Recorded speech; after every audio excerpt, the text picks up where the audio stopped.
You ever agree to something thinking it's harmless, just to prove a point? But then halfway through, you realize the game you started is way more dangerous than you thought? Yeah, that was me. Harper Lane, tattoo artist, impulsive, opinionated, slightly allergic to emotional intimacy. I'm the kind of girl who'll call out your boyfriend and your therapist in the same sentence if I think you're lying to yourself. And my twin sister, Haven, she's everything I'm not. Slick, brilliant, soft-spoken, corporate lawyer with a color-coded Google Calendar and a therapist she actually listens to. She's calm. Me? I set fires to feel warm. So when I told her I didn't trust her boyfriend, Mr. Suit and Tie investment banker with a heart of gold routine, she didn't get mad. She just looked at me and said, "You don't trust anyone, Harper. That's not Dean's fault." I rolled my eyes.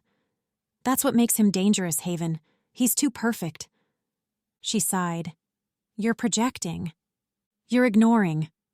So I said it, half joking, half poking. "Let's switch places. 48 hours. You be me, I'll be you. Let's see who's really living with a liar." She scoffed, brushed it off like it was one of my stunts. Until 2 days later, she texted me, "Thursday to Sunday. No phones. We're really doing this?" And I stared at my screen thinking, what the hell have we just agreed to? Thursday, 6:32 p.m. I walked into Haven's high-rise apartment like I belonged there. Minimalist everything, white on white, not a single crumb on the countertop. Dean was in the kitchen, blue apron, wine bottle in hand, humming some jazz tune. The whole damn place smelled like saffron and sage. He turned, gave me that toothpaste commercial smile, and said, "Hey babe, you're early." Then he walked right over, kissed me on the cheek, and whispered, "New perfume?" I froze. See, I was wearing Haven's dress, Haven's nude flats, Haven's stupid tiny necklace that always gets caught in her hair. But the perfume? That was mine. Jasmine and clove. Bold. A little defiant. I covered it quickly. Switched it up. Felt like something different today. He just stared at me. No smirk, no nod. Just this weird pause, like he was downloading the data. Then, "You usually wear lavender." And just like that, he turned back to the stove like nothing happened. But something did. That night, we ate on the balcony. Roast chicken, risotto, 2 glasses of Merlot. He asked about a client I'd never heard of. I said they were being difficult. He nodded like that explained everything. The scary part? He never called me out. Not once. But every time he looked at me, I felt like I was standing on a trap door. Later, I went through Haven's nightly routine. Brushed my teeth with a bamboo toothbrush. Put on her silk pajamas. Climbed into her side of the bed. And as I lay there next to her boyfriend, this man who held me without hesitation, I stared at the ceiling thinking, does he know? Or worse, is he pretending not to know? Meanwhile, my phone was locked away. No contact, no peeking. That was the deal. But I couldn't stop wondering what Haven was doing in my apartment. With my boyfriend. Mason. A whole different world. Grease under the nails. Whiskey on the table. No jazz music. Just late-night blues and the hum of an engine cooling off in the garage. And Haven? She's never set foot in a mechanic shop in her life. Could she even survive 48 hours pretending to be me? That was the plan. We thought we were in control. But we weren't the ones running the game. You ever try to catch someone in a lie and end up trapped in your own? That's what this felt like. Day 1 of the switch was already off script. And the worst part? I couldn't tell if Dean was playing along or playing me. Let me start by saying, Haven is the type of woman who irons her pillowcases. She's never been on the back of a motorcycle, doesn't even own a hoodie. And now she was standing in my apartment, wearing my leather jacket, pretending to be me. She told me later she spent 10 full minutes in the mirror practicing how to say, yeah, whatever, without sounding like a receptionist trying to be cool. And then Mason knocked. Now, Mason's not like Dean. There's no polish. No polished lies, either. Just blunt edges and long silences. He's the kind of guy who can fix anything, except himself. And when he saw Haven, dressed as me, he didn't smile, didn't blink. Just stared for a second and said, "You cut your hair?" She shook her head. "Nah, just styled it different." Another pause. Then he handed her a helmet. "Let's ride." Friday afternoon, back of the bike, engine roaring. Haven told me later she felt like she was gripping on for dear life. Not just to Mason, but to the lie. They rode out to the lake, the spot where he usually took me when I was too wound up to speak. And there, under the shade of a busted willow tree, he handed her a flask and said, "You're being weird." She fumbled. "What do you mean?" He just stared. "You haven't said hell yeah once today, and you're blinking too slow." Haven laughed nervously. "Maybe I'm tired." Mason sipped from the flask. "You don't blink like she does." Now, Haven's a lawyer. She's cross-examined Fortune 500 CEOs without flinching. But in that moment, she said her throat went dry. Because deep down she knew he wasn't talking about blinking. He was talking about truth. Later that night, back at my place, Mason cooked. Pasta with no sauce.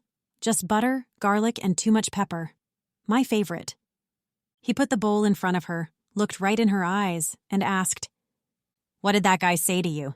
The clean one. Dean." Haven was stunned. "How do you know I saw Dean?" He shrugged. "I don't. Just figured this whole switch thing was your idea." She froze. That's when he added, "She wouldn't test me like this."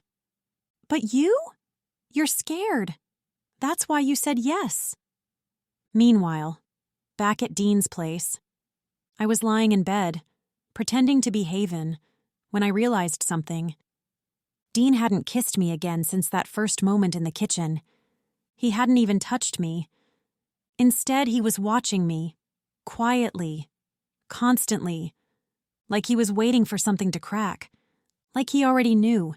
When you live your life under control, chaos exposes you. And when you live in chaos like I do, silence is where the truth starts whispering. Haven thought Mason would fall for the act. But you can't fake real, and she was starting to learn. Mason doesn't miss a damn thing. You ever do something shady, but convince yourself it's just in case?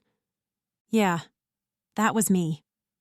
Before the swap, I slipped a nanny cam into one of Haven's fake succulent pots, one of those overpriced ones from West Elm.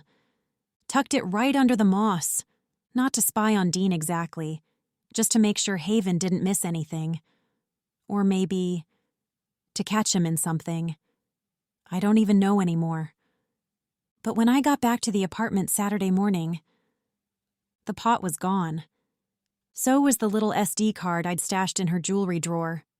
So was the second mic I'd taped under the kitchen counter. Clean. Gone. Like I'd never been there. And Dean? Dean was in the living room, reading the paper, barefoot, calm as ever. "Good morning," he said. "You sleep okay?" I didn't answer, just nodded and grabbed a glass of water I didn't want. He folded the paper neatly, set it down, and asked, too casually, "How's Harper?" I froze. He smiled. Or should I say, "How's playing Harper?" I dropped the glass. Shattered everywhere. He didn't flinch, just got up, grabbed a towel, and said, "I found the camera. By the way, terrible hiding spot. Moss. Really." My heart was thumping in my throat. "You knew?" Dean just laughed. "Harper, I know Haven, and you, blink harder." He poured himself coffee, then sat on the edge of the counter like this was just a casual weekend chat. "You thought I was cheating, didn't you?" I didn't respond. "That's why you pulled this stunt. You wanted to catch me slipping. But I didn't. I never have." And then he leaned in, face to face, quiet, dead serious. "But you did." I couldn't breathe, couldn't speak. He went on. "You kissed me, wore her perfume, slept in her bed, spied on me in her home. So tell me again, who are we really testing here?"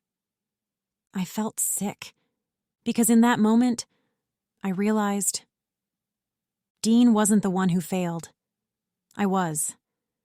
Later that afternoon, I sat alone in Haven's bathtub. Lights off, water cold, still wearing her robe.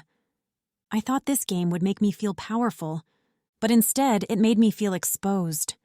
Stupid, like I had cracked open the truth just to find my own reflection staring back. Dean didn't yell. He didn't lecture. He just said, "When you're ready to talk like adults, we'll talk." Then he left, not angrily, not dramatically. Just like someone who already knew how the story ended. Meanwhile, across town, Haven was in my apartment, sitting across from Mason. She told me later he was sketching in his notebook, something he never let me see. She tried to ask about it, tried to ease into the moment like I would, sarcastic, flirty. He didn't bite. Instead, he asked, "Do you always test people you love?" She paused. "What?" "That's what this is, right? A test." She stayed silent. Then Mason stood up, tossed the sketchbook on the table, and said, "Just so you know, if she ever did this to me, I'd forgive her, but not because I'm weak. Because I'd rather be betrayed than be the kind of person who assumes the worst. You think the person who's being tested is the one under pressure, but sometimes it's the one giving the test. Who ends up breaking first? You ever try so hard to control a situation that you end up buried under it? That was us. Saturday night, 10:42 p.m. I'm pacing in Haven's kitchen. The wine's gone. My stomach's in knots. Dean hadn't said a word since breakfast, but he didn't have to. His silence, louder than any accusation. Meanwhile, Haven texted me, "I need to see you, now." We met behind my apartment building.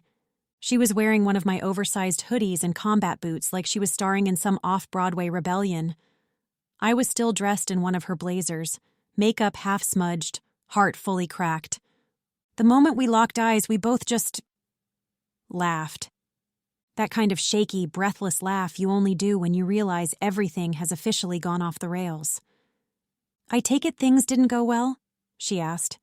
I nodded. Dean found the camera. Her eyes widened. "You planted a camera?" I shrugged. "Just a little one." "Harper." "What? You agreed to this, remember?" She sighed, pulled her hood down and said it. "Mason knew." I blinked. "What?" She looked me dead in the eye. "He knew it was me. Said I blink wrong. Then he told me he'd forgive you, even if you betrayed him." That hit me like a gut punch, because Mason doesn't forgive easily. He's been abandoned before. I've seen what it's done to him. So for him to say that to Haven, that wasn't about her. That was about me. I sat on the curb, head in my hands. We really screwed this up. Haven sat beside me. "We thought we were being clever. We thought we were testing them," I muttered. There was a pause. Then she whispered, "What if we were just trying to test ourselves?" That stuck with me, because somewhere in between pretending to be her and pretending I wasn't scared, I forgot what I was even looking for. We sat there for a long time. No more games, no more roles. Just two sisters, shivering under a flickering streetlight, wondering when everything got so complicated. Then Haven stood up and said, "We go back tomorrow. No lies, no pretending. We tell them everything." And for once, I didn't argue. We set out to catch lies. Instead, we uncovered truths we weren't ready for. You can switch clothes, switch lives, switch partners. But at the end of the day, you can't swap out the parts of yourself you're scared to face. You ever sit in your own skin and realize you don't even know who you are without the doubt? That's where I was. Sunday morning, still in Haven's bed, still wearing her satin robe. But this time, it didn't feel like pretending. It felt like hiding. Haven and I had spent half the night unpacking our mess. Not just the lies we told our boyfriends, but the lies we told ourselves. Like how I swore I was protecting her from Dean. Truth is, I was jealous. Not of him, but of the version of her that trusted love without backup plans. And Haven? She admitted the truth too. She didn't just go along with the switch for me. She was scared. Scared that Mason was what she wanted, and she didn't know what that meant. Because if you're in love with someone else's man, what does that say about the life you built? Sunday, 11:14 a.m. I stared at my reflection in Haven's mirror. No mascara, no jewelry, no layers to hide behind.